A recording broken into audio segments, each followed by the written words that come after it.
Hey, hi everyone. This is Binu Jacob, the Managing Director and CEO of Experion Technologies, a product engineering company based out of Kerala.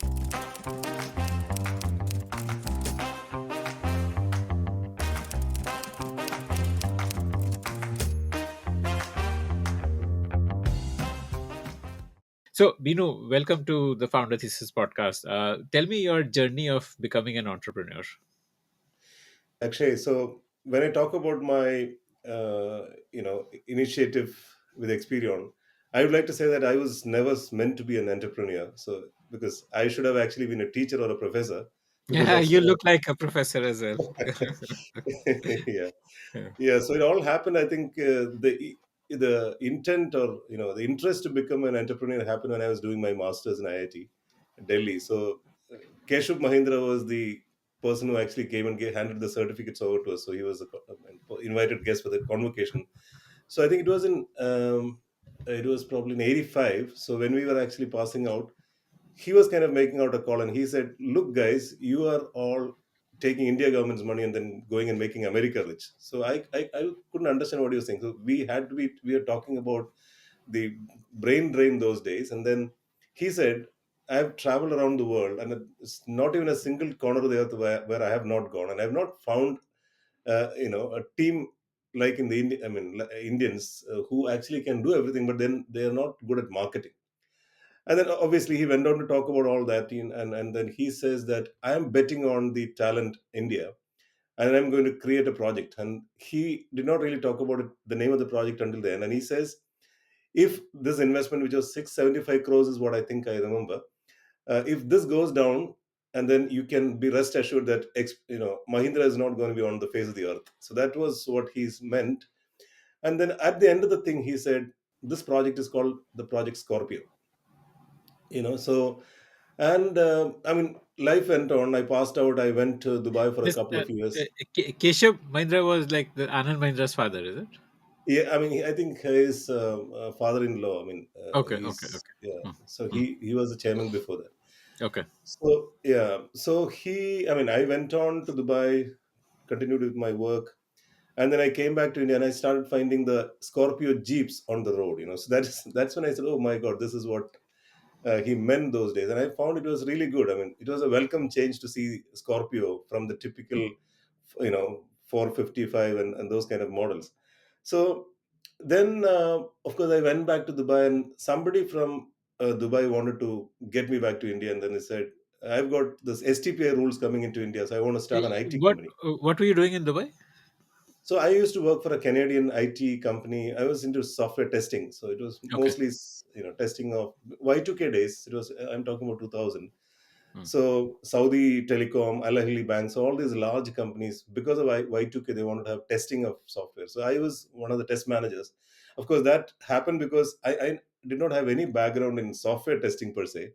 I used to work in the armed forces. Before this job, I was in the Air Force testing missiles. So, the managing director of this company, McManaman, he was actually Canadian guy, but he was again IT service, software testing guy.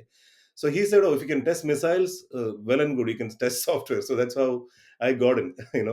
Obviously, they taught us on how to what are the protocols to take up a software testing in a structured manner, etc. So that's how I actually got into the job. But of course, my IIT thing was actually mostly technology management. So I could understand how products are conceived, and then how do you take it to market. So all of that.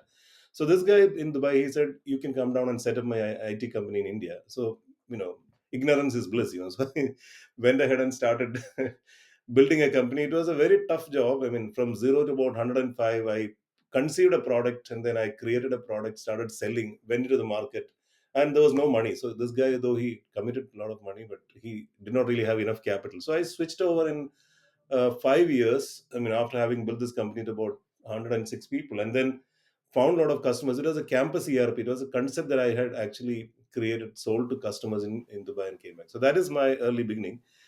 So But then I went on. this company which you set up in India was selling a ERP to colleges, Yeah, primarily universities and so on, because India those days it was Indian privatizing. colleges. Yeah, engineering Okay. colleges primarily. Okay. and some of the universities, management institutes, and so on. So I had about 35 customers that I had personally gone and sold to, at least about 20 of them Mm. that came on board, and then people are using it. But the business wasn't making enough money because the pricing was not properly done. So there was obviously But mistakes at my side. looking back, don't you think the market opportunity itself was very limited? I mean, even today, No, colleges don't spend much on IT, right? It's a uh, yeah, but then yeah, the SAP had a campus version. So there was campus version which was actually priced very high for the big universities and so on. But then this was actually, there was a market because I was selling to the campuses in Dubai, those days, okay. because I was based in Dubai.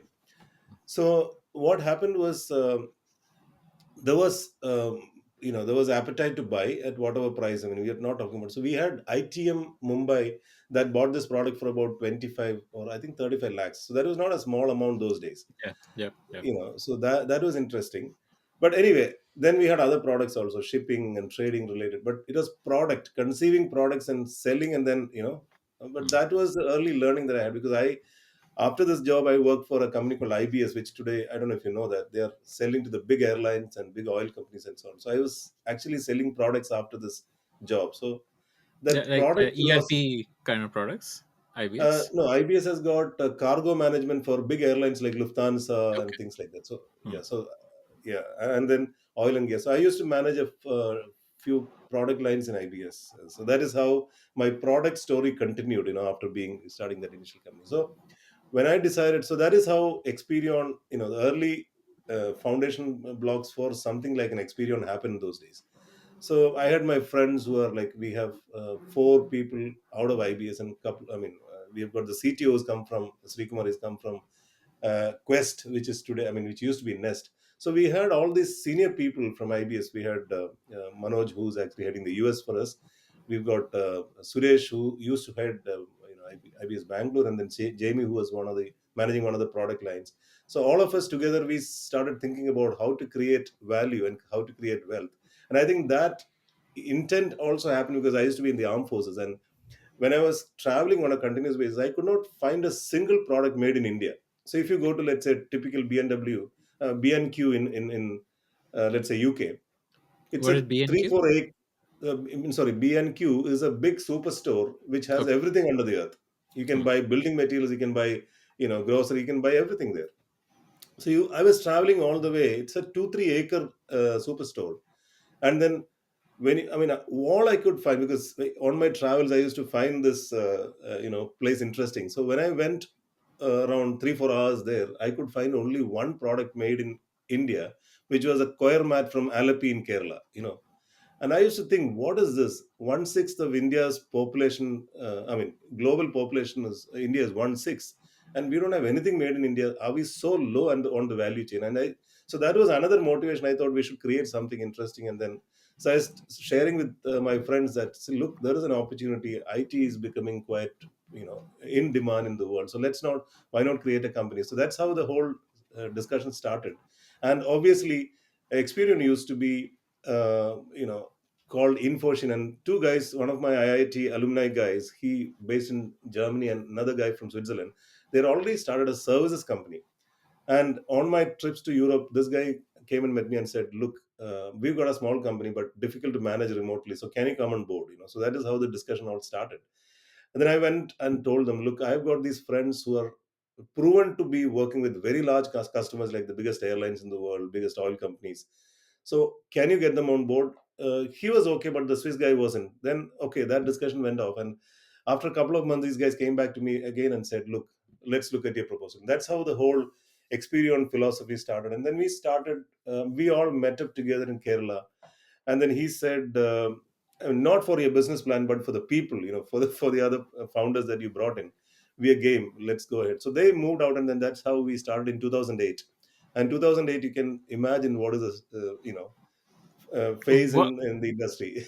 We had the prime lending crisis, Hmm. but what happened was, I think, what was critical for us, we had the right team. If you look at the team that came along with us, the five co-founders that we have, um, there was the right business knowledge, technical knowledge, market approach, and so on. But over and above the value system, ethics, and integrity, all of that, and the DNA of innovation existed. So imagine what we started with. We said we could do Uber on text. So that was a big, big initiative in 2008. So we went to Vodafone. Vodafone said this idea is great because ARPU, average revenue per user, today in the Indian telecom is only based on voice revenue. So when I talked about this Uber on text, which was like, text message to a short code and then you have somebody calling you to take you for a ride, that was a philosophy. And then we had Book My Show equivalent on text. So both these ideas, Vodafone said, give us the right to market and then don't give it to anybody else. I said that doesn't work because then they ask for 6 months exclusivity. So anyway, long story short, we could actually launch this product to market because Vodafone took us to market. So that is how it actually happened. And I remember the CTO of the company, he said this product concept can be created on Symbian phones. So there was no apps those days. Mm. So that was very interesting. And then we actually created, Nokia phones. We had this booking application for movie theaters. We had 129 theaters across Kerala. We launched it. We had some of the theater guys coming on. So it was all great fanfare, and we could see actually who's booking for which movie. you know Mm. and we had 22 taxi operators who actually tested this product, and then we could actually have this work on LBS is nothing but location based services. Mm. So we had the greatest idea those days, but then obviously 2008 was, all the customers we had from Europe vanished because of the prime lending crisis, because they were from the financial What sector. what was the existing business? The revenues were coming from what kind of I mean, services? we just had 10 people. So when I took over, it was like 10, 12 people, and they were doing pure services for fintech companies in Switzerland. So that was what they used to do. So it was Like primarily, full stack development. it was those days .NET, and even before .NET, I think Okay. Visual Basic, ASPX Okay. ASPX based, application developments for this fintech companies. So And when how much both these, revenue was it making? I think it was some 72 lakhs was the revenue when I took over, Okay. Hmm. in Indian rupees. So Right. that was nothing much, and Yeah, yeah, yeah. it Nothing. yeah, it peaked to about 16 people, and then when I took over, it was like 10 people plus one accountant. So that was it, and we were in the basement of a building in Techno Park called Tejaswini. So it was -2. So parking building converted to a so, so that was how we didn't really have a lot of money. So what we did, all of us pulled in some money, brought in equal stakeholding, all of that. Anyway, so the products did really well in terms of market acceptance. So movie theater booking was, we could see on a good movie, it would get, all the seats would get full. We had a very limited inventory. So, but the technology that we created was taken by Sun Microsystems to Mobile World Congress and so on. So it was very exciting. But now, since we were not making revenue, because Vodafone was making about 70% of the revenue, we were not really getting any money, investing and continuously bleeding. So we are buying, borrowing, stealing, whatever to sustain the operations. Because for creating this product from 10 people, we had scaled up to about 35, 40 people, because we had to create technology on mobile apps, web apps, all of that. But anyway, so we decided that we can't sustain, not because the product was bad, because the theater guys themselves actually said they were selling tickets on black. So we could not really run with this product when good movies were being released. Anyway, so finally we decided to shut down these products, and then both myself and CTO, Sri Kumar, decided to pack the bags and go across to Europe, start finding projects in mobile application development. So that was the beginning. So that was really how we could find some customers to sustain revenues. Obviously we couldn't take any money home, but we had to pay the salary. So that's how we kind of got many small projects when mobile applications were coming alive. And by I think 2010 or 11, the mobile iOS was launched. Then later came Android. So all these times we could. So Sri was very excited to build new technology. So he would find youngsters, teach them technology. Everybody motivated to build something exciting new. So that's how we kept on our innovation DNA alive, and that's been there from then till even today. So today you're talking about AI. So we've got teams who are learning that. So that's how the innovation thing got us projects from Denmark, Sweden, because we used to go on a train journey all the way from Sweden down to Italy. So wherever we could go and pitch our mobile story, we could go. We started finding projects, and I think 2009 to 11 was very, very tough because market was bad.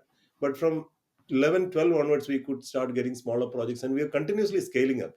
So today, what is interesting is every year we have continues to continue to grow, except 2009, and growing quite fast. So 2010, Manoj was there in the US. He started creating a US market. I think the first year revenue was 250K, US dollars.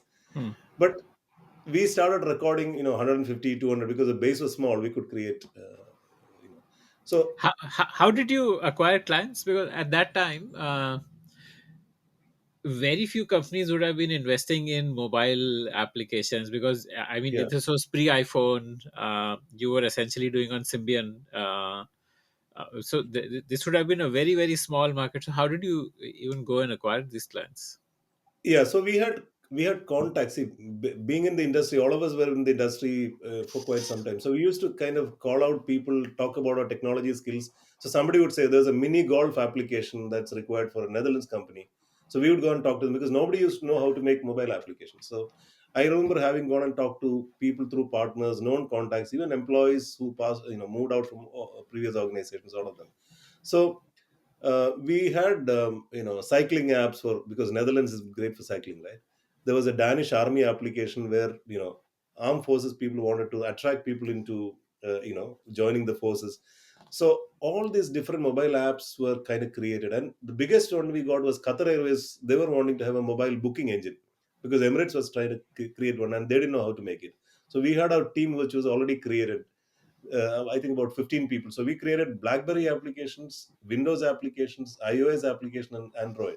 So four different booking engines for Qatar Airways that came from us. So so by I think 2014 we had enough case studies to group all these various applications, whether it is mobile, mostly mobile, but even web applications into domain buckets. And 2014 we decided to talk about domain stories and go to market.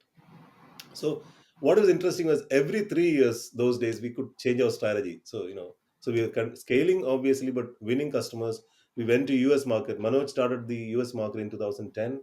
I went to Australia, created again a small set of projects in Australia through again known contacts. So we were trying to get projects from anywhere. That was how it was.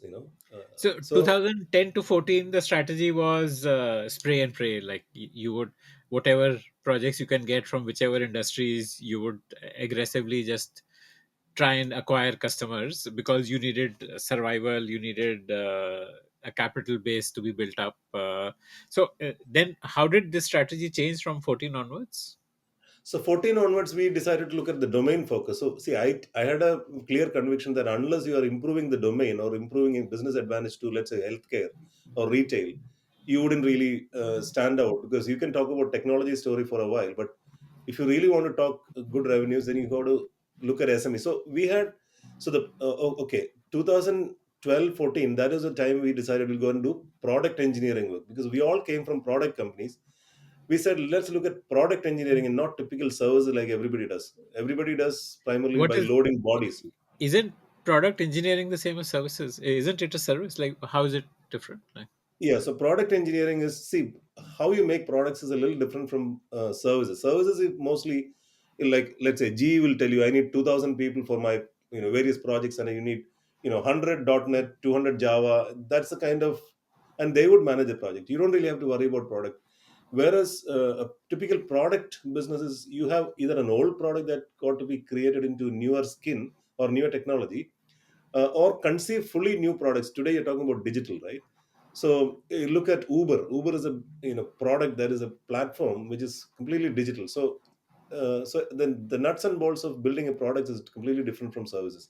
So I can give you some of the examples. We have one of the biggest retail application builders in Australia, who's our customer. So they have about 1,800 stores which are running on their platform, which is right from procurement to POS, the entire life cycle of running a retail shop. You're not talking about small ones. You're talking about 25, 30 tills, like a big bazaar or bigger than that, running on this product. So it's a very complex process of procuring or pricing it right, and then managing different departments, whether it is grocery or meat and poultry section and things like that. So those are products that will kind of repeat. So the customer gives us the order, but then they go and sell these products to multiple customers to make their revenue. So we have one project which is a product engineering product, which is a mission critical, business critical application for their customers. So that's a difference in product. So that's for retail. Now, if you look at, let's say, the one of the large automotive companies in US, they're using us to build their EV charging platform. So you go across North America and Canada, that company's particular EV charging platform, whether it's mobile application, finding charging stations or whatever, everything is running on a product that we built. So it's a product that continuously gets improved, and newer cars getting released, the same application would get upgraded. So that those are products. Then insurance companies, I think one of the top three insurance companies in the world, again out of US, their product running in different insurance companies we are building. So property and casualty insurance. So products are typically interesting because it's also got a roadmap. Like you have your car, right? You have Honda Accord 2020 version, 21 version, 20. I mean, so similar. So that way, products are completely different ball game. And one is the stickiness. Once you build a product, you understand the domain, how a retail is run, how EV charging philosophy is there in the market. So all these things are actually understood by your team, and your team, which is like start with probably 10 people, it grows to 100 people and it keeps growing, or it'll get different compartmentalized into maintenance and core product engineering, training, implementation. So different buckets of activities. So that's how, when you have a product, and then your domain knowledge is what keeps you on, because you know how retail is running in let's say Australia and UK, all of that. So anyway, coming coming back to the product engineering story. So we pitched to becoming a So product engineering company in the, 2014. what is I'm assuming that Infosys, Wipro, all these IT giants would all want to do product engineering as well. How did you, as a small company, compete with these giants? What do you need to do to build a business in this product engineering space? Because for them, it should not be very hard to do it, right? Yeah, see, it's again about the scale. See, how does Infosys find, let's say, their revenues?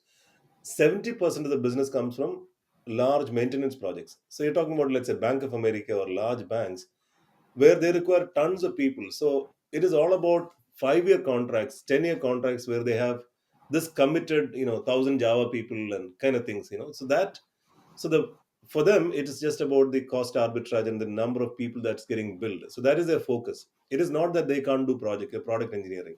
Obviously, they would also have products like Finacle they have, which is a product which is in-house. But if you look at the kind of percentages, it brings in very little revenue. But our thing is, having lived in the product engineering philosophy throughout our past, we could understand as to, let's say you're talking about 100-member teams, 150-member teams. Those are the kind of teams that will continue to grow the customer's business and then sustain that business for longer. But then the value chain that you are in is much higher. You're much higher in the value chain, especially the challenges with technology. See, whereas in a large maintenance project, you're talking about a small screen. An employee, he would kind of work on a small screen for 1 year, 2 years, and he'll get bored of it.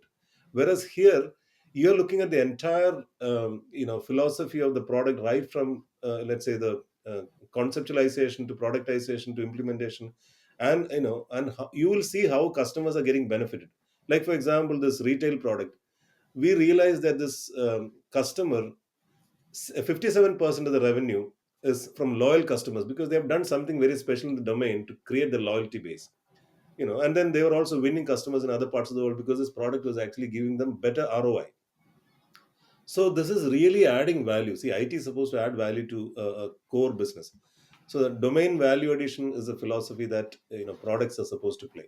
This retail So product was like the POS, the retail POS for it, or it what has was it? got, yeah, POS is one part of it. POS is the final billing section. Like you have, but inventorization, you've got procurement, you've got pricing, Hmm. you got how do you manage your expiry dates. I mean, a lot of those things. How do you planogram? See, if you put bread, milk, and let's say eggs together, they'll all get picked up faster. Whereas if you put milk in some other part, so all of those also has got a bearing on how the business is run better. Hmm. So Okay. I think so the products give you a lot of knowledge on how to improve that particular business rather than just giving bodies. So that's it's a definitely different in the value chain. So that's what I meant. Okay. Right. Interesting. Anyway, so yeah, so coming to the growth journey again. So we were doing small product for small companies, let's say in Netherlands. Then we started looking at the phase of growth that we did, we said we should look at SMEs. Today we are done product for startups. Let's look at SMEs. So by 2014 to about 19, we were focusing on SMEs who probably the deal value could be 100,000, $200,000. So that shift happened from, let's say, $50,000 engagements to 200 quarter million dollars. And 2019 is And when we said, these products were largely something like a specialized ERP for that company, like to yeah, it manage could the be. workflows. Yeah, it could be different. I think so. The SMEs obviously will be small ERPs, but something like a mini golf application, where to find your golf courses and so on. Something like that for a startup was different, which was much smaller project. It was mobile applications, couple of mobile applications, iOS and Android. From that, for startups, So which was like the yeah. the the core product of the startup which it was offering to customers, you were that also was coming to you, like people were outsourcing that to you. Yeah, because somebody with an idea, somebody maybe who's running a golf course, he would have this idea and he will come and tell us, can you convert this idea into a product? That's what he Hmm. would. So Got it. startups would be mostly new ideas to products, Right. whereas SMEs could be re-engineering. This retail application is re-engineering an old product to a proper cloud-based application. Now, looking at larger applications, like today we have one of the biggest home healthcare companies in the US. They got 30,000 employees, mostly nurses and staff, and they've got people who are sent or scheduled to go and service a home for probably looking after an old man. So that kind of a product is a huge application. It's a platform. So we're building that again as a platform, and you're talking about 3 to 4 years of product life cycle. Even more. It'll keep on growing. So from small startup products to SME products. So 2014 to 19, we were focusing on domain and SME products. So we shifted gear in 2019. We said we should definitely look at enterprise because that's a bigger play and that's a longer term play. And that's how this, EV charging application or home healthcare application, or we've got one of the biggest luxuries travel companies building their application. Again, 3 to 4 years life cycle.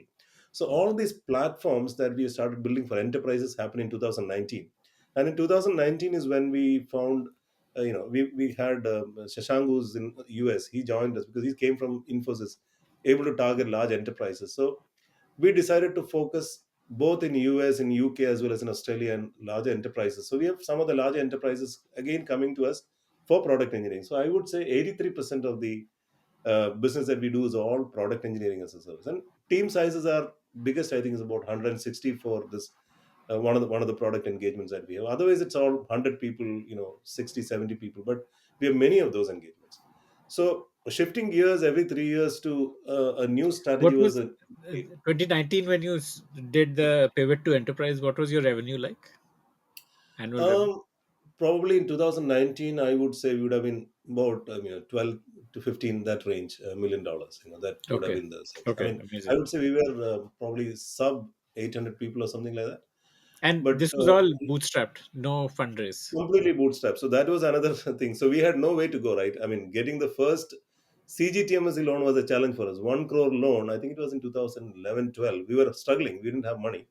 So that itself was so tough because the banker who would say, I mean, those days you're talking about CDs, right?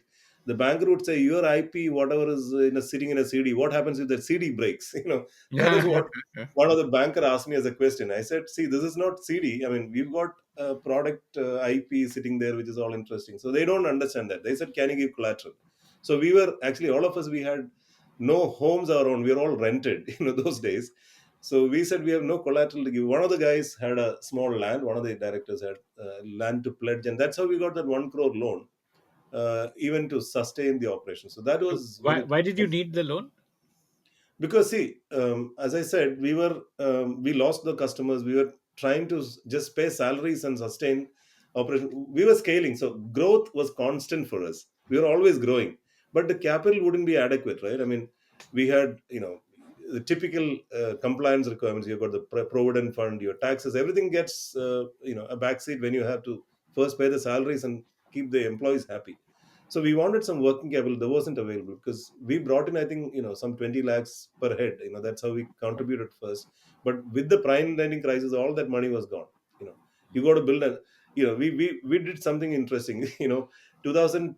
9, 10, we had a basement office in this parking area. We said to impress customers we should have a beautiful office, so we decided to go and sign up an office. We didn't have the money to build it. So in fact the park authorities who were kind of giving us a space said, you run it for 6 months, pay the rent later. So a lot of support was there in those days, but somehow that office also got us some good traction. Customers came to visit, it was looking beautiful, though we were running in debt. So all these consumes capital, so that was why we wanted loans from somebody. So yeah. So coming back, so 2019 when we looked at the enterprise, and that is when the real growth happened. So 2014, when we were looking at this product engineering for startups and SMEs, we had sufficient capital. We could start taking some salaries as well on the directors. It was very tough. But 19 onwards, we did really see the light at the end of the tunnel, where we could get customers. Customers could believe in the philosophy, because we had some of our guys who were very, very good in the middle level leaders who understood the product engineering life cycle processes much better than typical IT services companies. And that got us attention in front of the larger customers. And many large, like this EV charging platform, they were not letting us in for about a year. But once they saw the value of the product engineering life cycle, they said, this is interesting, because TCS is doing about half a billion worth of revenue under us, but you guys are bringing a different competence to light. So, and that's how we got in there. And today we are like, I think 3, 4 years now. What is this Doing product engineering life cycle? so the process to build a product, right from, because a lot of time goes into planning the product. It's like building a car. You can't just buy a parts and assembly and then come out with a car. You got to go to the drawing board. You got to see how the product roadmap is, what are the features to be brought in release one, because you got to monetize, right? So if you had to monetize, rather than bring out all the features to build a complete product, you will prioritize, and you will see that there's something called radial mind map, which is actually done first, and then you have you will think about the competition, look at the price. So you're not looking at in typical service, but you're looking at a lot of the other factors, like what are the competitors doing, what are the features that is earning revenue, why is a product, like for example, let me tell you, in a car, you have got a catalytic converter. Somebody will buy it because the Bharat 6 or whatever norms that are coming in will want you to have that feature in the product. So all those things get looked into a product when you're actually conceiving. So our guys understand that philosophy, and that's how we impress the customers to say, look, these guys are not typical services where they're talking about bodies, but they've got a different philosophy. That's how we win projects. And conversion rate is also pretty good. If you go and pitch in front of a customer, talked about the story that we've done for various other customers. See, the biggest, second biggest mining company in the world, I would say, they're using a product to planning product to run their copper mines and iron ore mines. So there's smaller engagements, but these are interesting, in terms of the philosophy that you're trying to take to market. So So so many such examples. essentially, like you need like typically most product startups have like a product manager or a head of product or a chief product officer or whatever. Yeah. So that role you provide to a client, like a product management team, Yeah, yeah, which will product do. proxy. Hmm, Yes. So we'll have the product proxy. See, the client manager would product. be the product owner, but Okay. our product proxy would actually work along with the product Proxy. manager. Yeah, I Why mean, is it called it's proxy? because the product generally, see, all the products that we build, IP belongs to customer. So customer is the one who actually is managing the product, right? Okay. We'll have somebody who is mirroring him within the company Hmm. to be able to take up the role, because we are also managing the entire life cycle, You're because right. customer is most of the time business wise Hmm. managing the product, where Hmm. technology wise we are managing the product. Hmm.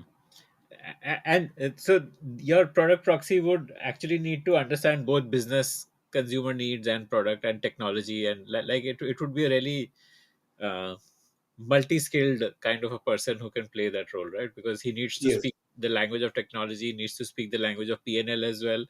uh, yes, yes, he also yeah, needs to understand the design, wireframing, all of that. so we have all those functions. So unless you understand, unless you're able to talk the language, Hmm. getting that deal will not be easy. I mean, then you're not really different from a typical services company.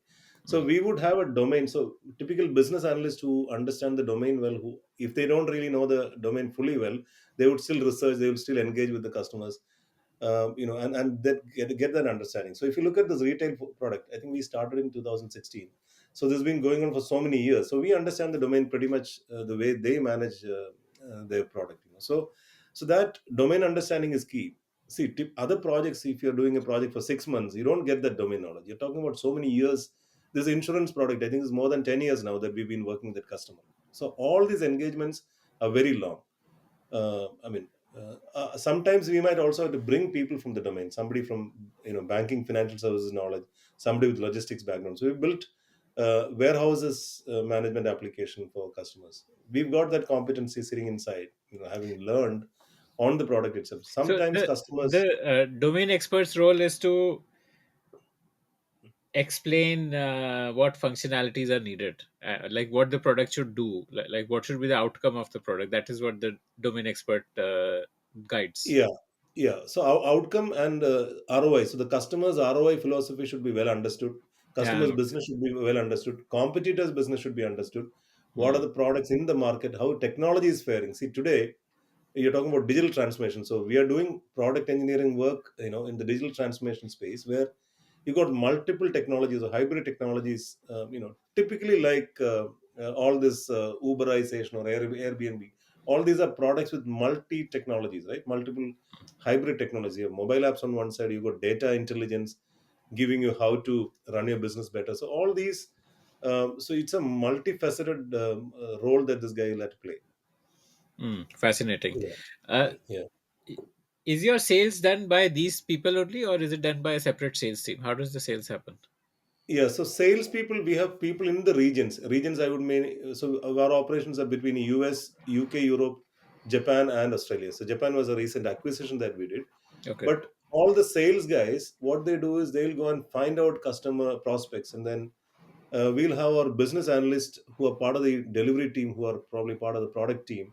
They would come and engage with the customer in a typical pre-sale cycle and say, look, these are the kind of skills that we have, these are the kind of domain elements that we've actually improvised for customer X or customer Y. And then, so hence we are well placed to take up your project or product development project. So, and then customer would look at, oh, this is interesting. Many times we can't even share what we have because the IP protected, but we like to go with the stories, and they would, during the conversation, they would understand that these guys understand what they're meaning. So that's how they get the confidence to entrust the product engineering work to us. And then obviously it is a typical architecture discussions, and why would this product scale. For example, let's say talk about this healthcare product company. What happens if, I mean, they had many of these customers that come to us after failing with other companies. If you launch it to a 30,000 people network, will the scale really? I mean, you're talking about cloud engineering or cloud architecture, because if it scales, and if it doesn't scale, then your business is again at risk. So all these things, the architects would come and give that confidence. Domain guy will talk about, okay, you don't have to worry about telling each and everything. We understand the product roadmap, we understand the business critical elements that are required. So all these are required for us to give that confidence to customers, and today we are seeing that you know um, coming by more easily than what it used to be in the past. So we got domain teams. So in retail, transportation, healthcare, and edutech is another one. So we've got five core domains where we are continuously doing projects. And if you look at transportation, the biggest transportation road network, the best managed road transportation is actually a transportation network is managed by our asset management product that we built, which is getting replicated now. So it was done in Europe, and then it is going to other European countries. It's going to Australia. Again, customer owns the IP, but the ROI is important. Since this product, if implemented for a typical road network, like your national highways, it will probably save you billions of dollars of revenue, let's say in a 10-year life cycle, versus not having that product. So that's a kind of But impact. why does the National Highway Authority need a software product for So managing today, tolls? yeah, I can tell you I can draw a similarity with what is happening in India. In India, how do you maintain a road? You will have the most powerful MLA will maintain the road in front of his house, right? I mean, he'll continuously tar it every year, come what may. Because I'm the most powerful MLA. But Scientifically, roads are to be built, let's say, for 25 years or 60 years of warranty. It has to be built to that quality. But what happens is, due to certain conditions, maybe because of weathering or rain, road might break up, or overloaded trucks could break the road faster. So you have to actually scan the road through a road scanner using lidar and deflectometers and things like that. And then once you scan it, you will probably figure out that this road is just beginning to crack. If you don't fix it today, it'll become a big pothole, and then your cost of fixing will be much higher. So, generally around the world, developed nations will always have this scanning vehicles which will run at the, let's say, 80 kilometers per hour, 100 kilometers per hour, and still get everything footage into a Google Map equivalent. They'll have much more professional maps, and it will show you red, amber, green kind of footprint on the map.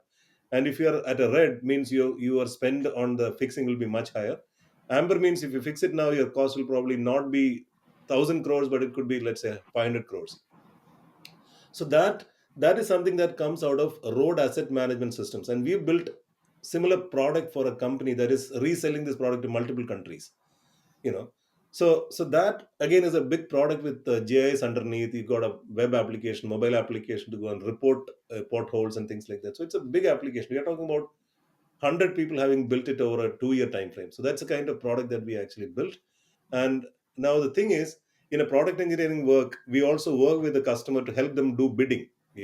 Like they'll go and, let's say, bid in, let's say, Pacific Islands for a road asset system. We are the ones who actually go and show it on a road map, or on a GIS Google Map equivalent, as to how their road network will look like, giving in some past data, and so things like that. So these are very interesting, very top of the line products, that we actually are building for customers. And employees really are happy because they are working on a piece of GIS on one side. Somebody else is working on an Android application to report road problems. Then you have a web application which will give you analytics and statistics as to how your road cost of maintenance will look like. Again, accidents, all these are captured. It's a huge platform. And the work that is in Experion is very interesting because of the nature of products and the technology that we use. It's all DX, digital transformation kind of projects that we do, and nothing in the legacy technology. You're talking about COBOL based applications still running in Bank of America. I mean, are you interested in working on a black and white screen, or are you interested in working on something very exciting with social media integration and all of that? So I think that brings in a lot of excitement in the team. So that also helps us bring down the attrition rates within the company, Mm, and they get to work on something exciting. They get a holistic view mm, rather than working on a small piece of screen for 6 months. You get bored of life. mm, And that's why sometimes people leave the large logos, large brands in IT companies in India, and come and work with us. I mean, we got people joining from, which is very interesting for them, coming and working on. Uh, right. Working on products is a lot more appealing. In yeah, your sales cycle, so your sales cycle would be something like this. Your regional sales associate will kind of open a door, arrange for a meeting. Then a business analyst who has the expertise in that domain will give a presentation to the client and try and understand what kind of product they want to build. Uh, yeah. and after that, do you also like start preparing like a business requirement document, etc., or that happens after the deal is confirmed? Yeah, most of the time, this high level user requirements will be in user stories, as we call it today in the Scrum world. That comes in, and then we'll probably analyze, and then draw parallels to whatever we've done something in the past, and then go back to them with a proposal. Which obviously will have a cost. Sometimes you won't get all the requirements, because customers also wouldn't be able to spell it out. But we go on a high level, high ballpark estimates, and say that this is the kind of roadmap that you should probably take in, and go along with that. And most of the time customers will do workshops. It's we call something called the discovery phase. So in the typical product life cycle, we have got something called explore and execute. So these are the two phases. Explore phase will probably have some MVP to show them how a product should look. Recently we won a project from one of the large financial services customers. I mean, it was purely on usability. See, for example, how does a product get used? There are so many.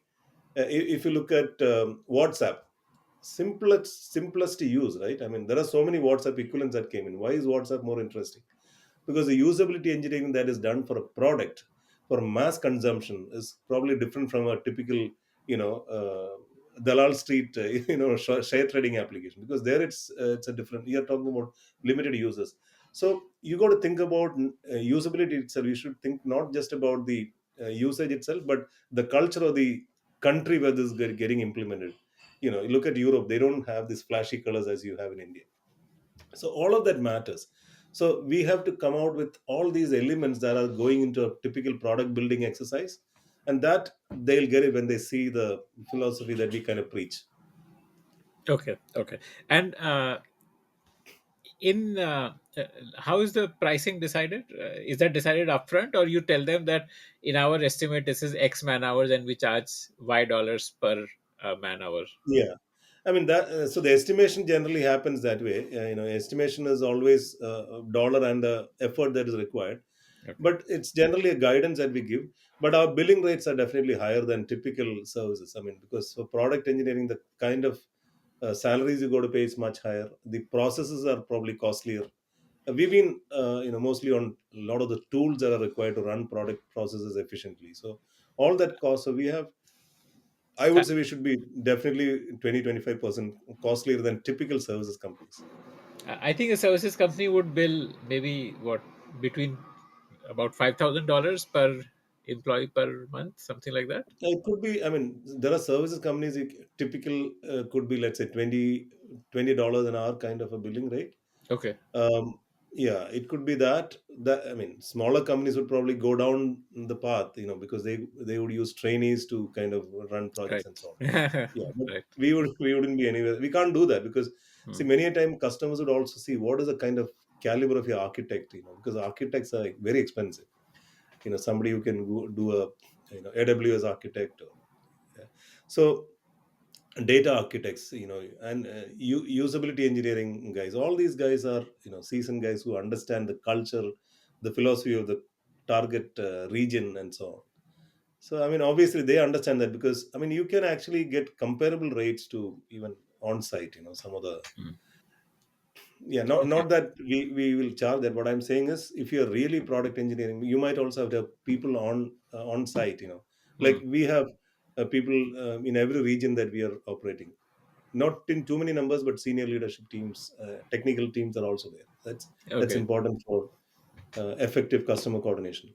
Okay. Okay. Like the delivery teams are also on site, not just the sales Yeah, teams. I mean, we'll at least have a skeletal delivery team. So, like this national highways project that we're talking about, we've been having on-site architect, business analyst, and technical guys, business analyst for the last 3 years. I mean, this Hmm. project has been running, so we require to have those kind of costs provisioned in. Hmm.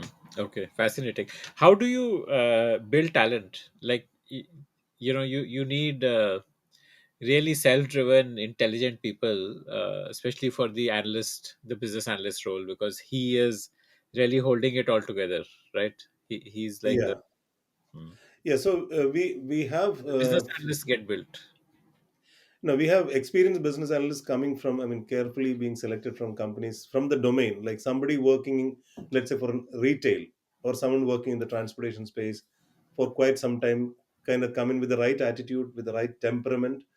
So we have such guys in the team. We also hire from MBA institutes, and train them through the process, because for scaling, once you have one product engineering engagement, definitely this will get replicated, because something that you do, let's say, in a warehouse management, you might require other warehouse management projects. So you need to have people in the team, in the mix, coming in. So a major part of the hiring happens also from campuses. Like last year we had about 250 odd engineers join from campuses, and they get trained in various batches. So our product engineering philosophy, that the training that we do, our own guys actually do the training, and they learn something. 6 months they learn in the classroom, and then another 3 months on OJT, and typically at least a year before they can get into any product engineering engagement. So that is how the fresh, and we have found that fresh guys who come with fresh minds and newer ideas, they are always better than taking everybody from laterals. So laterals are required for the experience and expertise, but getting this into the mix, I mean, which is typically what everybody will do. But we look for the attitude and aptitude, in being able to learn multiple technology, like your full stack developers you talk about. We also have, for products you require those kind of skills. So we have the mix that is coming in through hiring from campuses and also from laterals. So we look for that attitude. So we don't do anything unless somebody from the senior leadership looks at a person who's coming into the organization. So we have multiple interviews. And campus, it's very interesting. We have got tests, one round, and then logic tests, and then we have group discussions and then interviews. So that happens, and then sometimes psychometric tests also are done, to get the right talent on board. What is your headcount today? Today we are about 1,600 odd, so Okay. 1,650, I think. Yeah, I Okay. mean, it keeps last quarter. I think we added. I was looking at the reports, so somewhere around 50 people were added. Mm. So somewhere around 1,650, and we got something called the Plan 3K, which was announced last year. And so 3 years, 3,000 people. That's the kind of, so we need to keep engaging the product, contracts as many as possible, replicating and the domain stories, and so that's how we are looking at it, and we Yeah, are scaling the sales as well. out of these 1,600, how many are in India?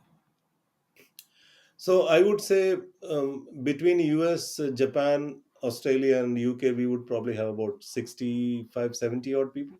Okay. The rest are all Majority. in India. So Right. key leadership is only there Mm, in mm.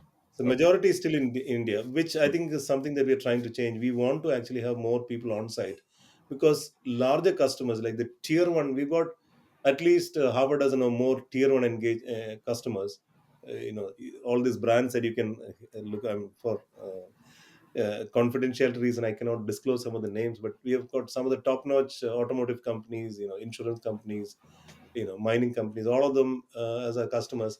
So many of them demand on-site resources, Right. like the the most sexiest brand, motorcycle brand, they want people of both offshore and in India. So we've got people being hired on site in the US now, and also scaling up teams in India. So So when a brand wants on-site, you send someone from India or you hire a fresh resource in the no, US? it's difficult, especially in the US. It's difficult to move people because of visa restrictions. So we hire them Okay. on site. Okay. It's easier in the UK, but Japan it's easy. So we've got 35 engineers learning Japanese in India. Yeah, So we are moving nice. them gradually. So I think we've got a Japanese teacher sitting at home in our Kerala office, Mm. both shifting between Trivandrum and Cochin. We also have an office in Bangalore, but majority of the size is in Kerala. So this Japanese teacher came from Japan, living in Kerala, teaching our good engineers how to speak Japanese, because Japanese, they don't understand English. It's very difficult to converse in Yes, true. Japan in True. English. So we have, I think 35 plus is already completed. I think four moved last month, but we are moving more people to some of the interesting brands in Japan are also demanding people, come on site. So we have that. Uh, in fact, the EV charging platform that we did for the US customer, we are trying to replicate in Japan. So Japan has been a little late to electrification. So we are seeing such opportunities. So cross pollination of opportunities happen. When you do something in, let's say, US, it can get replicated in Japan, US. So that's the interesting part of the word about the product engineering story. You said you acquired a company to enter Japan. This was what, like a software or a product engineering It company in Japan? it was not a product engineering company. It was a typical staffing company. It was a very small 25-member team. Okay. So one of the reasons is that we had the CTO again, and he's got a few people. I think we got about 15 people who came with him from his past life, which was purely Japan focused. So Japan, it's interesting because of the the quality expectations in Japan are very, very high. So if you do something in Japan, you can be rest assured that your quality cycle in the project will be very good. So so he was actually very keen, but making an entry into Japan is a humongous process. So that's the reason why we acquired this company, which is like 20 years in Japan. During COVID, they kind of went down, or they had a reduction in headcount. So they were looking at support. So we said we can actually take those people, and we have some. they had some customers already. So use that customer, customer background to go and tell others, look, we've got customer base. We are a 20-year company. So we renamed it to Experion, Mm. and then then we did an inauguration last year, which got some attention of local Japanese people who came from IT associations and so on, and we started getting projects from good logos. So those were all tier three, tier two logos, and we have now quite a few good tier one logos. Again, talking about the product philosophy. So that's how we made this Japan entry last year. It's almost a year now. Fascinating. What's your revenue now? How much will you close Uh, this year? Revenue, I mean, we are, for technical reasons, I'm not supposed to say, but we are sub 50, I would say. Okay, amazing, amazing. Uh, and uh, this acquisition strategy, have you used it in other markets also? Or this has only been in Japan so far? Yeah, we recently also about 6 months back we took over a small Australian product company which is in the tier two, tier three banking space. So what they do is they have like the unions, like credit unions, which are using products to process loans, process collection services, and also credit reporting. So these a few areas they had. But what was interesting was the product that they had could be customized to green lending. So that's quite interesting. So we took this company over, and we have now a product called Glass. So Glass is green lending as a service. So that's again interesting. So that lending platform that we already had is customized to look at the green lending norms here, solar panels or windmills or things like that, project loans or even commercial loans or even retail loans. So this product is interesting because you for the carbon credits you need to have reporting and so on. So that is something that we have actually taken. So we had recently been at an event called Koba, community owned banking association, and this was a highlight of the product. So we had an electric car in our stall, and all these products were displayed. So there's a lot of excitement. So this takeover happened, I think, in April, probably around the March April timeframe, and we already have few customers now who have come on board to Experian. So from the existing customer list that they had, they're shifting to Experian. So that process is going on, but it's very interesting, and there is a lot of tier two, tier three banks that would require such products. So Mm. that's a product that we kind of took over. So two acquisitions during the last I would say 16, 17 years now, from 2008 when we started. So you told me till 2019 you had not raised any funds. What has been the journey after that? So we've never raised any funds till date. So it was all bootstrapped, and but about middle of October, we've actually been picked up by EQT. EQT is the third biggest fund. So one of the portfolio companies of EQT. So the investment had been. So we are just yet to close that, but that has been the latest news. As Just in a they've week old news. acquired a majority stake. Yeah, yeah. So simple majority has been acquired, but Okay. primarily we had quite a few silent investors who actually had to exit. So that exit had been enabled, but we'll have no changes technically. We Uh, primarily will continue to be What as was a. the source of these silent investors? Like when you took over the company, they were already investors at that Yeah, time. they were already there. They were not operationally involved, so they Okay. just were sitting on as shareholders, and they continue to operate. We Mm. never exited, or we never had any intention to exit. So uh, this was a time we could bring somebody with a lot of background. So both equity and Indium is the portfolio through which the investments were channelized. So they have Indium is primarily US player. They don't have spread across other geographies. And equity has got a very large portfolio of customers around the world. So they are very large, and so we get access to those portfolio companies as well as Indium's own customers. So that's something that is just completed about a week back. The transaction process is still going on, and we can't divulge a lot of information. But so these two brands I can already talk about because the equity through the Hong Kong office has already released this into the media. I'm assuming the valuation would have been a couple of $100 million. I mean, as I said, Yeah, equity has. ballpark, right? I mean, I'm not asking for a specific number, So but it's going to be a phased approach. So we would probably talk about the valuation maybe a few years down the line. So we are This is just work in progress, because we are looking at continuing as is to create more value and valuation, and probably it will be as per the equity zone exit norms and so on. So, Amazing, but amazing. definitely it will be in that range that you say, Hmm. probably post closure sometime later in life. Yeah. Okay, amazing, amazing. So let me end with this.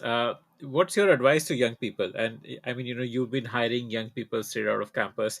You have like a first-hand view of the coming generation. What advice would you like to share with them?